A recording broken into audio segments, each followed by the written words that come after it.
Hello everyone, this is Mr. Yevs. I welcome you to today's lesson. Today we will consider the topic Ghana under the Acheampong government. The Acheampong era was divided into two, the era of the government of the National Redemption Council, NRC, and the era of the government of the Supreme Military Council 1, SMC1. On 13th January 1972, the Progress Party government that was led by Busia was overthrown in a coup d'etat led by Ignatius Kutu Acheampong. The coup d'etat dismissed the president and the ministers, dissolved parliament, banned political parties, and withdrew the 1969 constitution. The Acheampong government, or Acheampong himself, accused the Progress Party government of corruption, arbitrary dismissal, economic mismanagement, and a host of other malpractices. Now we are going to watch a primary source of the things that Acheampong said about the Progress Party shortly, and afterwards we'll continue today's lesson.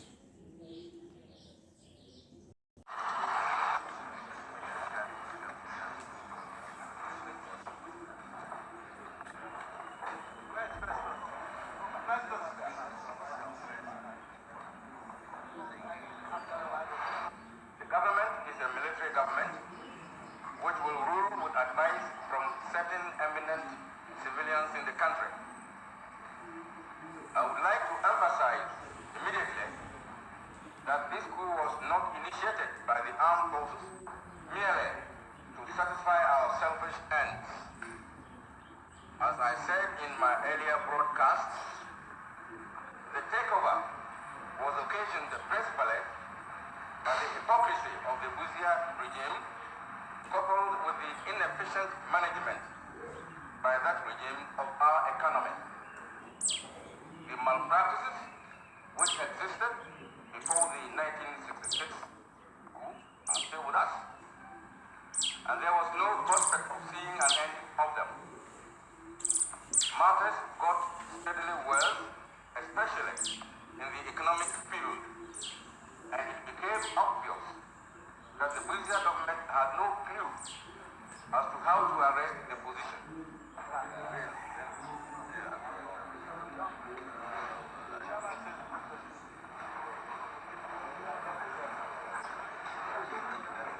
In simple terms, we are almost like a nation at war without an external enemy. The National Redemption Council has therefore decided to place the economy of Ghana on a war footing. We are soldiers. We know one way of dealing with crisis situations, and that is action. I want to assure the nation that we shall spare no effort, and no sacrifice will be too great for us in this gigantic task of winning a great economic war. Now welcome back everyone. So those were the words of Ignatius Kutu Acheampong. Now going forward, let's look at the economic policies that he put in place after ousting Busia from power. The first economic policy that Acheampong put in place was called the Agricultural Revolution. Now let's go in detail. The main economic achievement of the Acheampong regime was the Agricultural Revolution. This program was launched to win a great economic war by making Ghana self-sufficient in food production and to finance the balance of payment deficits which the regime had inherited. By this revolution, students from tertiary institutions were rallied and involved in the harvesting of sugarcane to feed the Commander Sugar Factory. Again, to achieve an impressive mark in this agricultural revolution, the budget of 1971-1972 fiscal year was revised, giving priority to agriculture and the provision of amenities. So that is the first economic policy of Acheampong. Now let's move to the next one, Operation Feed Yourself. The next aspect of Acheampong's Great Economic War or Agricultural Revolution was the program of self-reliance and Operation Feed Yourself. There were four main reasons why this program was adopted by Acheampong. The first reason being that he wanted to end Ghana's dependence on other nations for basic food requirements and thus be sufficient in food production. The second reason being that he wanted to produce raw materials to feed local industries. The third reason, to cut down the balance of payment deficit. And lastly, it was part of an economic decolonization process. Now, this program brought about a lot of enthusiasm among Ghanaians. The result of this program was that Ghanaians, whether housewives, professionals, business executives, seriously engaged themselves in tilling the land to grow vegetables. As a result, backyard farming became a common practice among Ghanaians. To encourage Ghanaians to support this program, government loans were given out. The end result of this program was totally encouraging. Within a period of 3 years, foodstuffs became available in Ghana. For the first few years of the NRC era, the nation produced a large proportion of its food requirement, and by 1975, there was hardly any food importation in Ghana. This was a remarkable feat or achievement by the Acheampong government. But some other writers say that this achievement was short-lived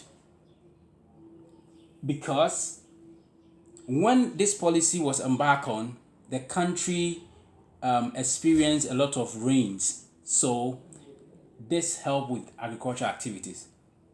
But later on, the amount of rainfall in the country reduced, and some of these policies couldn't yield the outcome that they had experienced years before.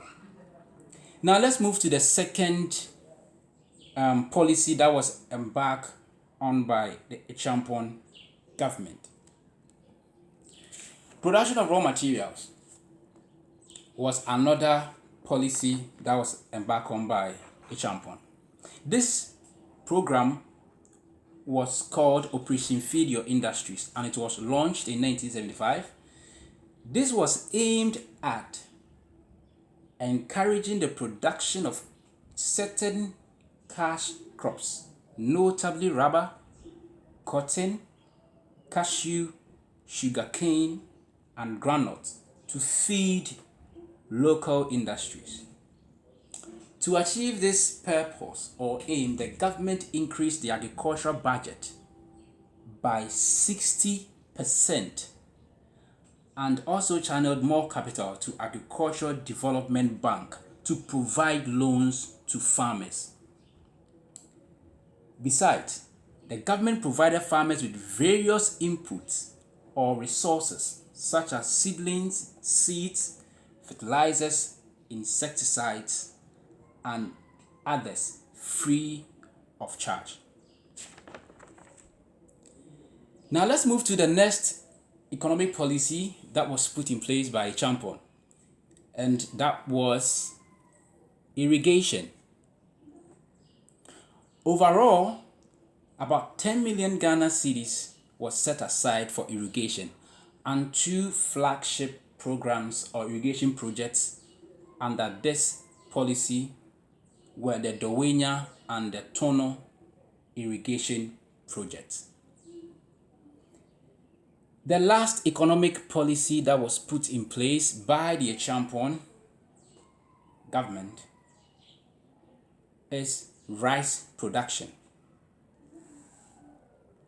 Now, this program was described as Operation Produce Rice. This operation was launched in the northern and upper regions to encourage the production of rice. With government assistance and encouragement to farmers, the 1974-75 year saw a bumper harvest of rice, with government rice mills in Tamale filled with about 400,000 bags of rice. Now, this period from 1972 to 1975 is often described as the honeymoon days of the Acheampong's government. This is because rice production increased significantly during this period. And again, the price for rice also fell. So everyone could have access to rice and could buy. But this significant achievement in rice production was short-lived. And I gave a hint on this explanation earlier on. The reason why this honeymoon days of Acheampong's government came to a halt is because of the fact that the government was not able to provide proper climate for a new situation that the country faced. There was a drop in rainfall, and again, with the increase in rice production, the price of rice also fell, and the government could not help. And this really didn't help the country at that time. In short, government could not record higher productivity in terms of rice production in the following years. That is from 1975 to 1976. So the honeymoon days, as we described from 1972 to 1975, came to an end in 1975 because the new challenges that the country faced, the government led by Acheampong could not find sustainable solutions to those challenges. Now, thank you for watching this video. There's a question here that I want you to try your hands on, and the question is, how appropriate is it to say that the years 1972 to 1975 were the honeymoon period of the Acheampong government? I repeat, how appropriate is it to say that the years 1972 to 1975 were the honeymoon period of the Acheampong government? Thank you for watching this video. See you next time.